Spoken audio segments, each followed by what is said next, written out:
We have officially entered alien plants territory. Just made it above the tree line. Of winter wonderland. Back to bore you after a 3-week hiatus, 2-week hiatus, 3-week hiatus, where I was home ridden with Corona. We're back in Bujagan to see if we can make it to the top this time. Hopefully there's no snow, because I'm still wearing these shitty trainers. But even if there is, shouldn't be more than 2 kilometer plod in the snow. We've got 1,000 meters to go up, 6 kilometers horizontally. I'm taking a slightly different route. If you don't recognize my surroundings, still the same forest. Hopefully, let's see, I've been walking for about 1 kilometer, 18 minutes. Oh, I hope 2.5 hours. Let's be realistic. 2.5 hours. Haven't made it very far and already still snow. Not a good sign. But I'm guessing this is old snow. Yeah, it's just stayed here in the shade of the trees. Still hasn't managed to melt. This might even be from the 3 weeks ago.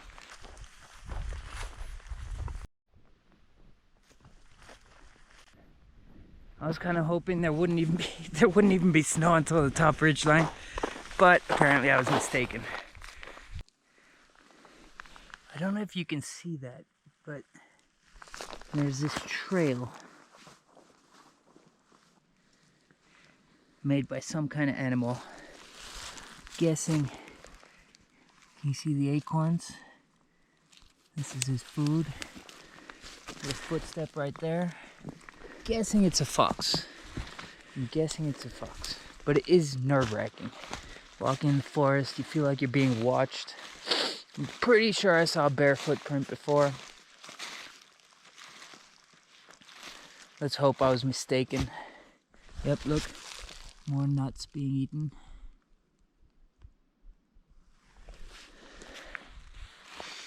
But don't worry, this isn't a hook. Will Daniel get eaten or not? Obviously, I didn't, you know. If you're watching this video, I somehow managed to upload it. But I know I should be going in that direction. Let's see where this takes us. Hopefully not into some bear's lair.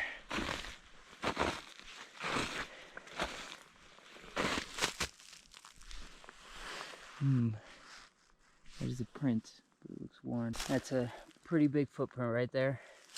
As is that one over there. As is that poop. Can anyone identify that poop? 1 hour in, just hit the 3 kilometer mark, and I think this is the last tree. Just made it above the tree line. This trail goes on for a little bit longer, and then we'll have to go off trail to make it up to the top of the ridge.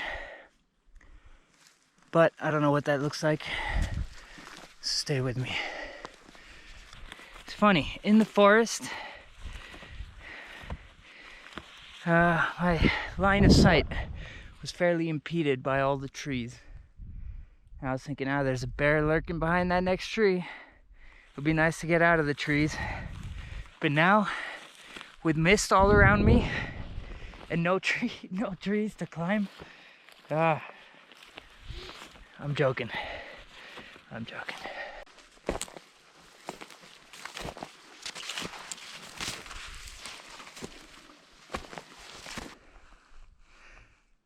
The ridge line is finally visible.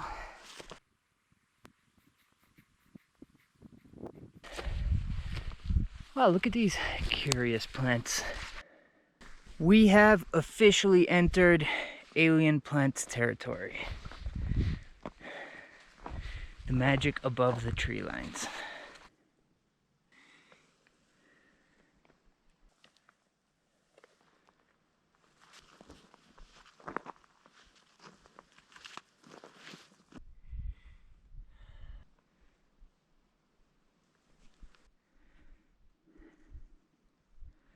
Does anyone know what this is? It's definitely not natural in the sense that the wind does this or plants do this. Some animal is doing this for sure, I think.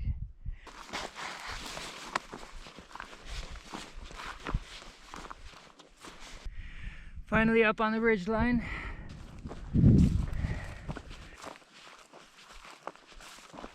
Snow on the shady side, north side of the mountain. Now the idea is follow this ridge line up to the first peak, which is called Bujaganasar, I think, and then keep going around all the way to Teghenis, which is somewhere over there in the clouds, and then come down through the other valley down to the Teghenyats Monastery. It's now officially pretty chilly between the wind that's blowing up on this ridge and all the snow.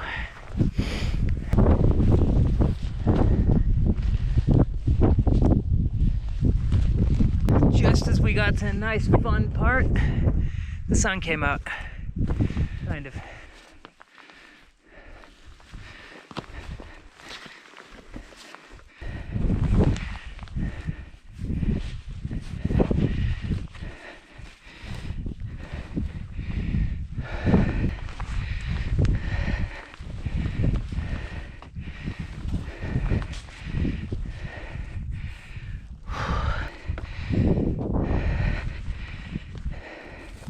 Whew. So this is the first time I'm hiking up this specific direction, even though this is one of my favorite mountains. But this was totally unexpected. Just look at that beautiful ridge line coming that way. The one we were on, coming up here. This one going around there. Oh, and boom, look. Can you see it? That's Teghenis. Ooh, all the way over there. That's where we're going. A little bit more and we'll have reached this peak. Then I think it's down and back up to the next one. Walking in a winter wonderland. Made it to the top of the first mountain, Bujaganasar. Got a few interesting devices up here. What this does is make a huge sound wave, which is meant to break up clouds and hailstorms. And the other is this little solar-powered weather station, which that I think is a good idea. I think these should be on the top of every mountain. And it'd be nice if I could tap directly into it. If anybody knows where I can access live weather data, not predictions, but what the weather is somewhere right now. My feet are already getting cold, but as long as I keep up the pace, don't slow down. So as common sense would dictate, all that frost that I was kicking off of those plants earlier, and what I've been doing for the past, I don't know, hour, slowly seeped into my shoes, and my feet are now freezing. The altitude is really starting to get to me. I mean, it's not much, it's no Everest, but already around 3,000 meters, you'll start noticing the air is a little bit thinner. Can't go quite as fast. So the last couple of videos sparked a little bit of an offline discussion with friends, family, who are worried, rightly so, about the dangers of coming out alone to these kinds of mountains. I'm curious, what do you think? Is this dangerous, what I'm doing? No? Why? Why not? You know, I have my reasons. But sure, there's tons of dangers. Bears, wolves, snakes, spiders, sun spiders, which aren't actually spiders, scorpions, rockfall, avalanches, even just slipping on rocks or slipping on snow, sunstroke, heat stroke, stroke itself, heart attack, frostbite, hypothermia, altitude sickness. Yeah, there's there's a fair amount of stuff out to get you. And even if it's not death itself. Oh, look. I think this one's a wolf. Yeah. And even if it's not death, there's still a lot of things that can take you out. You know, you could slip, twist your ankle, twist your knee, break your arm. When I broke this arm, it was the 4th day snowboarding, and I was by myself. And I ended up having to snowboard down about 1,000 meters. Skiing, was out in the middle of nowhere, fell over, broke my hand. I was lucky to be with people who carried my skis out, but we just had to walk down the mountain. So yeah, that kind of stuff does happen. But I think it's about knowing risk, knowing what your limits are. There's a danger to driving. Statistically speaking, I'm more likely to die in a car crash on my way to work than I am out here in the mountains. But yet every day I drive to work. Come out to the mountains once a week. I guess it's the loneliness of being out here alone. At least if you have a car crash, there should be people driving nearby who can stop and help you. It's this idea of being out in the middle of nowhere. What happens if something happens? I'll tell you my thoughts on that in a bit. Almost there. But due to policy, I can't film in or near the building. So you just have to trust that I made it up there. Gonna get a little bit warm, and then we'll start going down another way, all the way to the Teghenyats Monastery. I had a nice little break up top, got warm, changed my socks. My feet are feeling much warmer now. Crazy scenery. I love this mountain. And I don't know if you can you see all these sticks?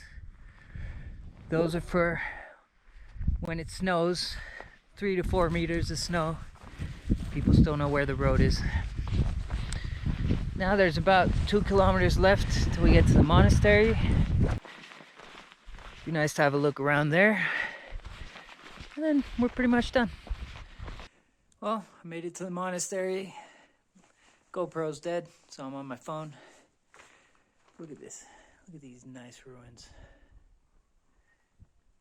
This is amazing in winter. So I'll show you around a little bit. That'll be the end of this video. Until next time, be sure to leave your comments about the dangers I might be facing. I'm curious to hear what you think. I don't think it's that dangerous, but you let me know. And I'll discuss that a little bit more in next week's video.